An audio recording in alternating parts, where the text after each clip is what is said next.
Hey, what's up, lightboltjoe here. Today we are going to discuss Alien vs. Predator. Came out August 13th, 2004. It starts on October 3rd, 2004. So the film came out 2 months before the movie takes place, quote unquote.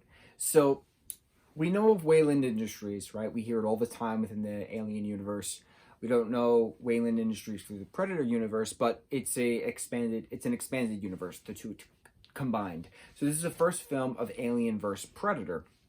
Now there's a slew of comics for Predator, there's a slew of comics for Alien. The first time we see a xenomorph skull, who is the alien, the serpent creatures that they are, was in Predator 2, I believe, when Danny Glover gets on the ship, he sees the different trophy collections of skulls, and we see a xenomorph skull. This film takes place in 2004, right? So this is years before we ever meet Sigourney Weaver's Lieutenant Ripley, and her Nostromo crew explore a planet with a bunch of, facehugger eggs, and the xenomorph himself, the unnamed xenomorph himself, creature-wise, attacks the Nostromo crew. So how does this fit into the Alien and Predator timeline? So on October 3rd, 2004, according to this movie, Wayland Industries picks up a hot spot in Antarctica through their satellites, and Mr. Wayland puts together an expedition crew, to go and find out what is creating this hot spot, what kind of pyramid this is, if there was a civilization there in Antarctica thousands of years ago, what happened. So as we get our crew together, we have Sebastian, the archaeologist, who's pretty cool. He has a Pepsi, bottle cap that he found on an ancient Mexican dig, which wasn't ancient, obviously. It's from the 50s. Then you have the female, whose name I cannot remember. Why can I not remember her name? Kate? No, it wasn't Kate. Maybe it was Kate?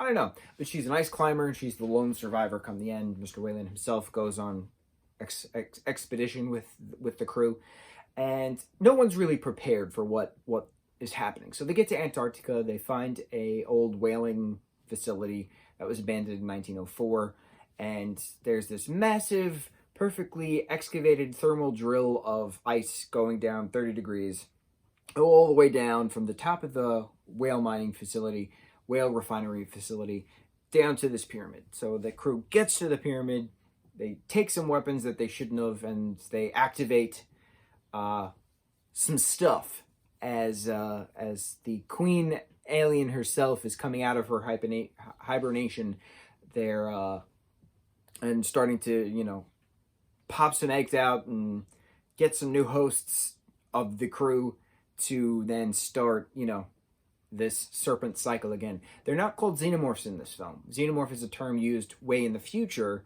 They are called serpent creatures, or serpents, something like that. The Predators don't have a name either, but they're just known that the enemy of my enemy is my friend.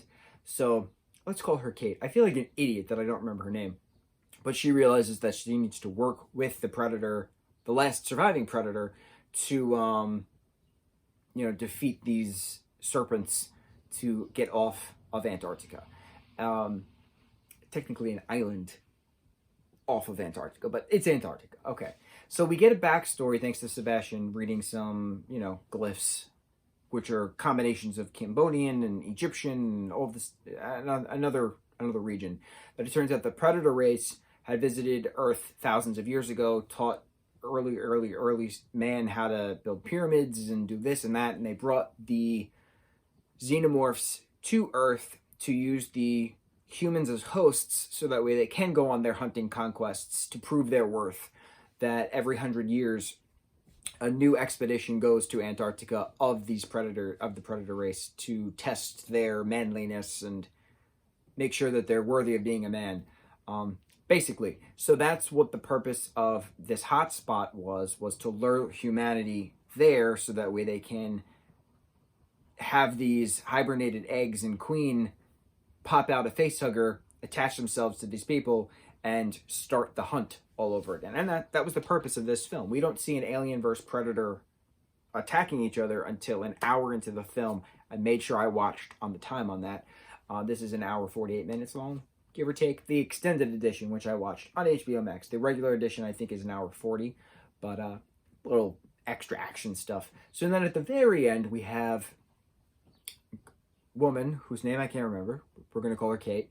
And Predator and Queen face off of each other on top of the ice. Now, Kate doesn't have a coat, mind you, and it's Antarctica, so physics is not a thing within climate, but whatever. Queen kills Predator after Kate and Predator set a trap to kill Queen, and then Kate and Predator kind of say their goodbyes, but not really. Like, he gives her a mark on her cheek, which is a matching mark to his helmet, showing that she's a warrior, and he makes this, like, xenomorph, like, shield out of a head kind of a thing, which is pretty cool, because the acid doesn't get through them, but the acid can get through other stuff. And then he took part of the tail and put it on an old spear and gave it to her, so she's all decked out, and he's all decked out. And then eventually, as the rest of the Predators come on their ship to then collect the deceased, noticing that she herself is a warrior, the main Predator gives her like a trident, like a retractable spear trident, is like, here, spoil of war, you know. But no words are said. So the last, like, 20 minutes, chaos, as all good Alien and all good Predator films are, but there's no words exchange. So the very final scene, we have a chest burster embryo, an alien embryo, popping out of the Predator's chest, and it's a hybrid alien Predator. So it's an alien body, but with a Predator face, right, with the lobster claws. And I remember when I first saw this in 2004, this came out, August 13th, 2004. So I had just graduated middle school. My brother was going into 7th grade if I was going to go into 9th grade at that time. And a lot of our friends were like, oh, how stupid, there's hybrids. And then now that I'm watching this as an adult, and we'll put air quotes around adult, and I'm watching all the films chronologically, this third film showed a hybrid of alien facehugger attaching to a dog, and then the alien that pops out of the dog is a hybrid of whatever the host is. So we know that the alien serpent species, the xenomorph species, adapts to whatever the host body is. So we've seen dog hybrid, we've seen human hybrid, thanks to Ripley, clone-wise, and we now see Predator hybrid. So Alien vs. Predator Requiem, which is the next film in the series, which we'll talk about, also takes place in 2004, but it came out in 2007. Again, we'll talk about dates and stuff. Goes into the Alien Predator hybrid and the chaos ensuing from that. So I don't understand why there's hate towards the hybrid aliens, because we've seen, this is the third variant of hybrid we've seen. Not all aliens are human-based hosts. There's other types of hosts. Therefore, there can be other types of alien hybrids throughout different forms of other future Alien Predator films. I'm very excited. Hopefully there's more. I know Disney technically owns 20th Century Fox now, so we'll see if they actually do any Alien films. I'm not 100% certain, but I hope they do. I think they can do it. Yeah, AVP. Awesome film. Very quick, very action-packed. I love history. I love archaeology, so like I really liked that, giving us the historical background on predators making pyramids for ancient humans kind of a thing. I thought that was neat. And then eventually moving forward, we have more history on humanity and Earth itself as a hub for terraforming, basically. Okay, we'll get into that. We're good. Mucho mahalo.